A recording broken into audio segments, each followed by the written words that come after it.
என்னடா மேலே போக வேண்டிய கரண்ட் லைன் ஃபுல்லாக கீழே தரையில் கிடக்கேன்னு பார்க்குறீங்களா? ஒரு அரை மணி நேரத்துக்கு அப்புறம் எங்களுக்கும் இப்படி தான் தோணுச்சு. எங்கடா மேலே இருக்க வேண்டிய கரண்ட் லைன் ஃபுல்லாக கீழே கிடக்கேன்னு சொல்லி தான் போய் பார்த்தோம். எல்லாத்துக்கும் எல்லா நாளும் ஒரே மாதிரி அமையாது. அதே மாதிரி தான் எங்களுக்கும் இந்த திங்கட்கிழமை எப்பவும் போல் அமையலை.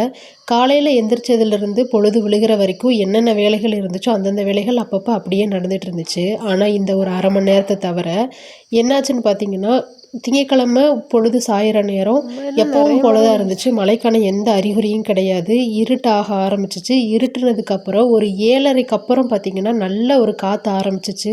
சரி, ஏதாவது மழை லைட்டாக வரும், இல்லை கொஞ்சம் அதிகமாக வரும். எல்லா மழையும் நம்ம பார்த்துருப்போம். புயல் மழை வரைக்கும் எல்லாத்துக்கும் நடக்கிற போது நமக்கும் நடக்கும். அதே மாதிரி தான் நடக்கும்னு நாங்கள் எதிர்பார்த்தோம். ஆனால் அப்படி நடக்கலை. வாய் வழியாக சொல்லும் போதோ இல்லை வீடியோவை பார்க்கும்போது கூட யாராலையும் கொஞ்சம் நேரத்துக்கு நம்ப முடியாது. ஏன்னா எங்கள் ஊருக்குள்ளே இருக்கவங்கனாலேயே இதை நம்ப முடியல. ஏன்னா ஊருக்குள்ளே இதோட தாக்கம் கம்மியாக தான் இருக்குது. எங்கள் தோட்டத்தில் மட்டும்தான் இவ்வளோ தாக்கமாக இருக்குது.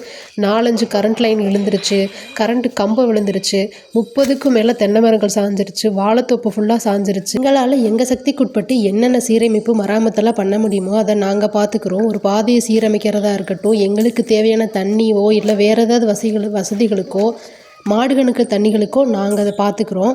ஆனால் கரண்ட்டு கம்பமும் கவர்மெண்ட்டு தான் கொடுக்கணும். ஏன்னா நெல்லம்பயிர் எல்லாமே புடை எடுக்கிற டயத்தில் இருக்குது. அதுக்கு தண்ணி கரெக்டான டயத்துக்கு விடலை அப்படின்னா பயிர் காஞ்சு போயிடும். இத்தனை மாதம் உழைப்பு வேஸ்ட்டாக போயிடும். இந்த வீடியோ பார்க்குற யாராவது ஒருத்தர் பேரிடர் மேலாண்மை துறை சார்ந்தவங்களாவோ இல்லை இந்த பாதிப்புக்கு உதவக்கூடிய ஏதாவது ஒரு கவர்மெண்ட் துறையிலையோ இருந்தீங்க அப்படின்னா இது சம்மந்தப்பட்ட வேலைகளில் கொஞ்சம் துரிதப்படுத்தி எங்களுக்கு உதவி பண்ணிங்கனாலே போதும். எங்களுக்கு அதுவே மிகப்பெரிய ஒரு ஹெல்ப்பாக இருக்கும்.